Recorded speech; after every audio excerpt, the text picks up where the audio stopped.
What is up, everybody? It is your boy Farai. Thank you once again for tuning into another video, man. Today we're going to be doing some mixing of the 2-track instrumental. I got a brand new plugin that I've been messing around with. It is free, so you know what I mean, you can go ahead and download in the description. It is from Analog Obsession. I have covered some of this guy's plugins in the past. He's actually gotten completely free now, so he uses Patreon, so you can download the plugins on his Patreon. And if you got $2-3 to spare, you know, donate him some cash, man. These are pretty cool plugins.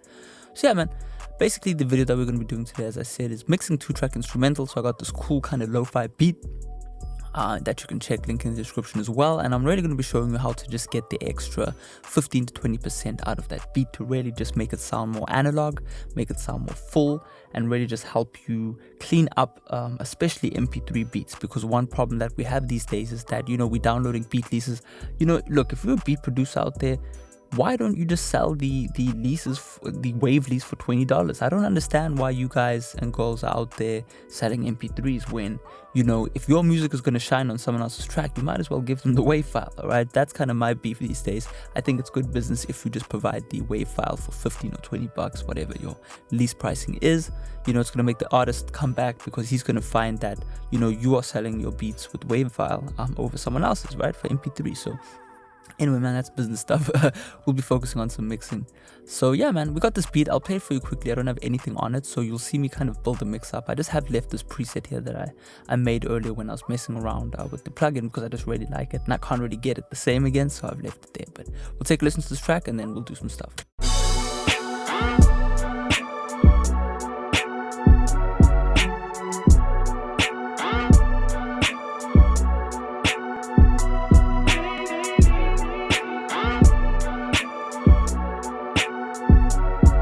Alright, so you get an idea of the beat that we want to be messing around with. It's kind of got this cool stereo phasey bass thing going on. And yeah, we want to really add, what I want to do is just, because it's a lo-fi beat, I want to add more analog onto it. So that's where this console plugin comes in. And then I also want to clean up the stereo field a little bit. We'll use a MidSide EQ. But first off, man, analog emulation, okay? If you're new to analog emulation, let me kind of break it down for you. So we have this plugin. And what it is emulating is basically running your mix to a console or something like that. So you would think, what happens when you run your mix to a console? Well, this is what happens, right? So let's load this up onto the good old plugin doctor and we'll find console right here. Okay, and once we load it up, we see nothing happens inherently besides a very low level boost right there. As you can see, that pink line's supposed to be on 0. So off the bat, we get a little bit of a boost, and that's probably coming from this analog console emulation thing. I don't know what is what. I would suppose black is like SSL or gray is SSL, whatever. I quite like the black. It sounds really good. But you know, if we run through what's going on, we have a transformer right here. Okay, so the transformer doesn't really do much. I think if we boost the input gain, maybe we'll get something. No, we don't really get anything going on. Only if we turn on the oversampling. Okay, so for some reason this plugin, the oversampling just enables the analog emulation. As you can see right there, we get a little bit of high-end sizzle that usually happens on a mixing console. What does that mean? It's going to make your sound a bit different. It's going to make your mix sound a bit different. So what I also want to do here is I want to mess around with the bus because I feel like the bus mode adds more color onto it. So we're definitely going to enable that. We're going to turn up the input gain, right? So we turn up the input gain, then we're going to turn down the output gain. But what we're going to do is we're going to mess around with the modeling right there. So as you can see, each one has a different sound to it. So you can see the blue has this nice little high sizzle.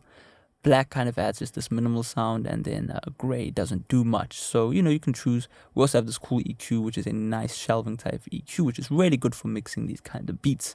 So yeah, man, there you go. You kind of get an idea. The more you drive the input, the more it distorts, which is great because that's kind of analog modeling 101. The more you crank the input, the more of the effect you're going to get. So that's definitely, in my opinion, you don't want to be mixing your 2 tracks too much. You know, I've learned if you're really not too sure about EQ, don't touch the beat too much. So this is a great way for beginners to get that analog feel on their beat. So no more talking, let's start it off. So what I'm going to do is copy this. And we're just going to zero this in right here just so I can kind of start it from fresh. But I will probably just end up using the preset again because I just like the way it sounded. No need to change it, right? So yeah, man. We zero everything in. We'll turn oversampling off and then we'll start as if it was a new day. So yeah, let's do it. And yeah, by the way, I have this limiter on just because I don't want to distort, okay? So One thing I did notice earlier, just as kind of a breakdown, is I turned everything down to try and run it as analog, but I realized that having it run hot into this plugin, hot meaning at 0 dB into the plugin, makes it sound even better. So there you go.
Alrighty, so there you go. I kind of like that, even cranking a bit more if we kind of compare the two. We'll just go with the second one because I quite enjoy how much I'm driving. So as you can see right there, what happened, hopefully you are listening on headphones or something good, is that you can hear that the level is increased. We've gotten a bit more kind of beef going on within the mix, and this is perfect. I wouldn't do too much more if I wanted to keep it simple, okay? It's just a bit of basic enhancement, running it into our limiter, and you know, we kind of have the same beat going on, right? Essentially, but with a bit more beef going on. So just one more time, I'll leave it off and then I'll turn it on.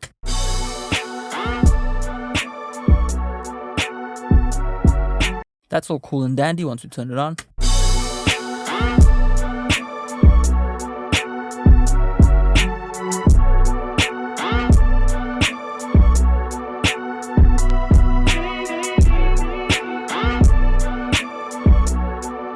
And what's really cool about this is it's kind of emulating clipping into a master bus, because what's happening is if you look at these peaks right here, it's just, damn it, I don't have my console on today, that kind of sucks, but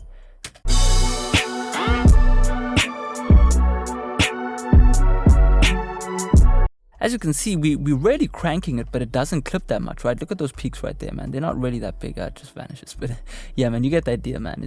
We get lots of growth. So that's cool. Analog emulation done. Definitely check the link in the description. So what I'm going to do next is I'm going to pull up another free VST, or one that comes stock with FL Studio. I'm sure you could download one if you're not an FL Studio user. Is a MidSide EQ. Now we're going to use the patch plugin for that. Boom. And MidSide EQ, man, for those who don't know, is basically we're able to separate the mid and side signals within a beat. Okay, so we got this mid-side split right here from Image Line, you know what I mean? The Mixer Matrix is a really old plugin, but basically what it's trying to do is it splits our signal, our beat, into two parts, right? Part A would be our mono side, right? So anything that is the same on both speakers, meaning mid, and then we've got side, which is our stereo information on the track. So what I'm going to do right now is I'm going to get rid of the mid information, and we're only going to hear the background kind of reverby stuff going on in the track. So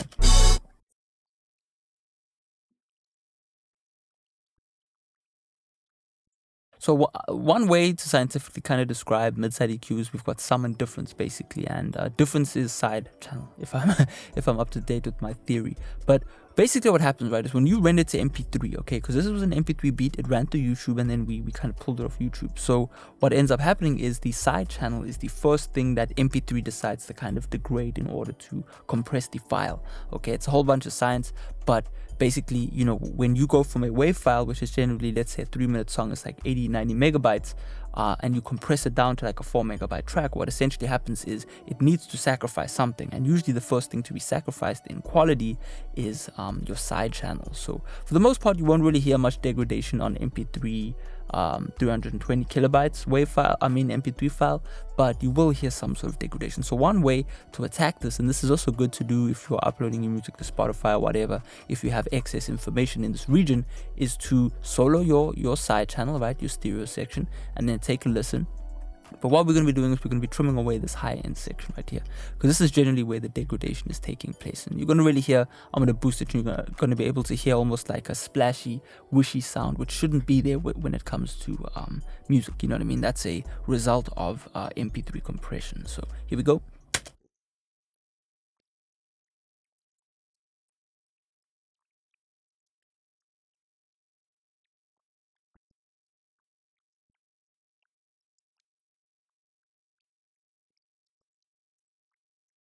So as you can hear right there, the hi-hat kind of sounds a bit like splashy, like it's drowning or it's being chomped on by something, and that is MP3 compression. So one way to combat that is to just go into this mode right here, a shelving mode, and then I'm going to change it to about a nice sharp kind of slope, and then we're just going to trim away some of it. So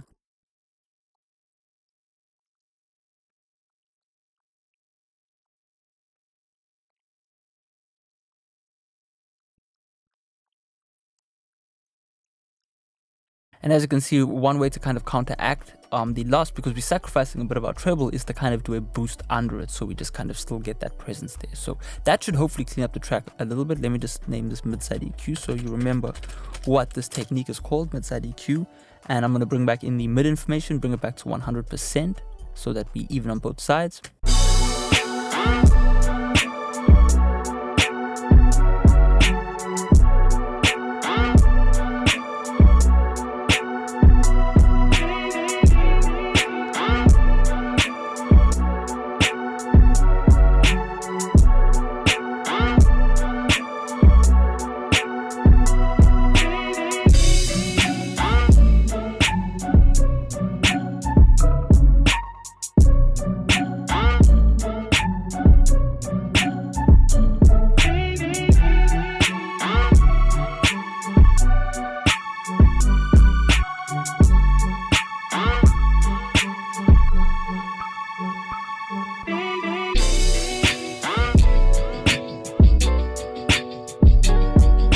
And as you can see right there, one little cool technique to do is to kind of distract our ears. You know, so what you can do is you can actually find something that actually sounds good in the stereo section right there. As you can see, that guitar really sounded good.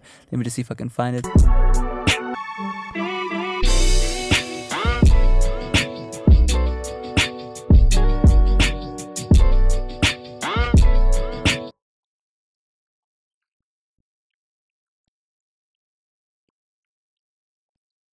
So as you can see, you know, since we kind of overpowering it, our ears gonna kind of be distracted by information down there, not so much on the hi-hat. So that's a really cool way to enhance your track. We can also really mess around with the mid section, which is strictly the mono section. So meaning all the stereo stuff will be gone. It'll be dead center mono. So as you can see,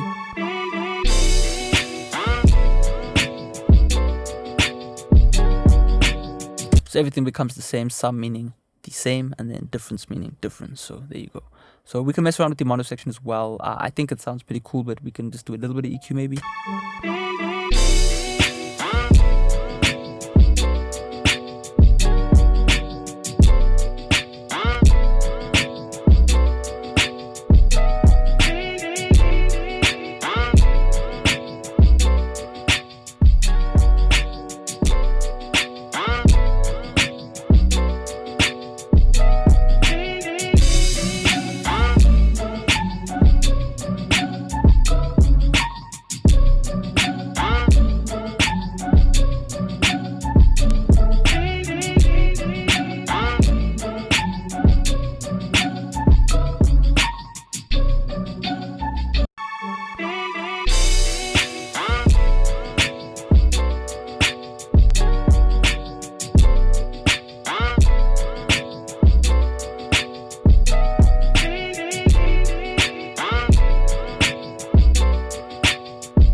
So really what I'm doing right there is just making a bit of, I'm like kind of trying to imagine if a vocal would fit in here, but basically what I'm doing is I like to reduce maybe a little bit of 200 from the beat, just to kind of create some more space for the vocals, kind of lower mids to fit in, because if I'm picturing a kind of cool raspy old school hip hop vocal, I really want that beat to have space for that vocal. And I'm just adding a like 0.4 dB boost at around there, 600, just to kind of lift up everything above that region, and that's really just going to give us a bit of clarity.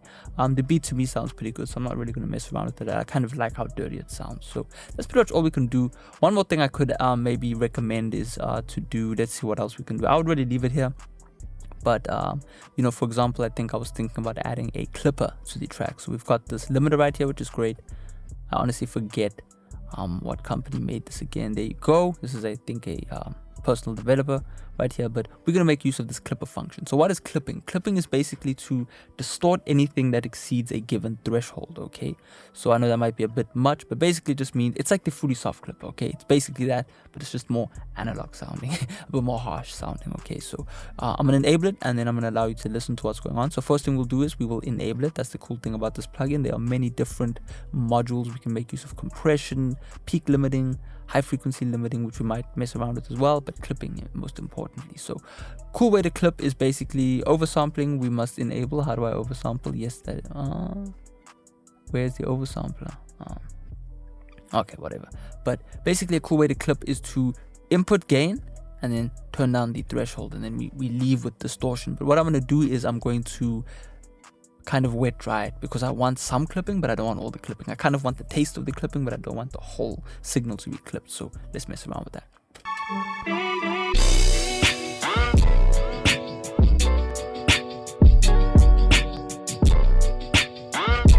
And as you can see right there, it was set to like -6, so it was already clipping. That's what I was wondering. So I'm just going to pull it back to 0, so it's not clipping, and then we'll pull it in until the desired sound, or we leave it with the desired sound.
So there you go, man. We did some high frequency limiting right there as well. As you can see, I ended up just going pretty crazy on that. That basically, high frequency limiting means it's doing kind of de-essing, meaning it's kind of only compressing the high frequencies. What is it compressing? Who knows?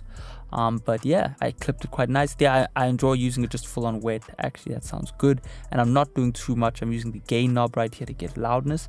And then I'm just kind of using a bit of output gain, because we clip to a certain level, and then we just want to bring that back up. But yeah, that sounds pretty cool to me, man. Obviously I've done things quite aggressively. Now generally this would all be dependent on the track, but yeah, man, hopefully you learned something, and you know, definitely go mess around with, you know, clipping stuff and applying analog emulation to stuff, and hopefully you will have a much better bed to mix your vocals on. So hopefully you enjoyed some time with me, man. Make sure to smash like as well as to subscribe. Check out my beat mixing template as well if you're interested. If you're a beat maker and you want to have all of your sounds sound good, definitely check that out. But yeah, man, I'll check you next time. Peace out.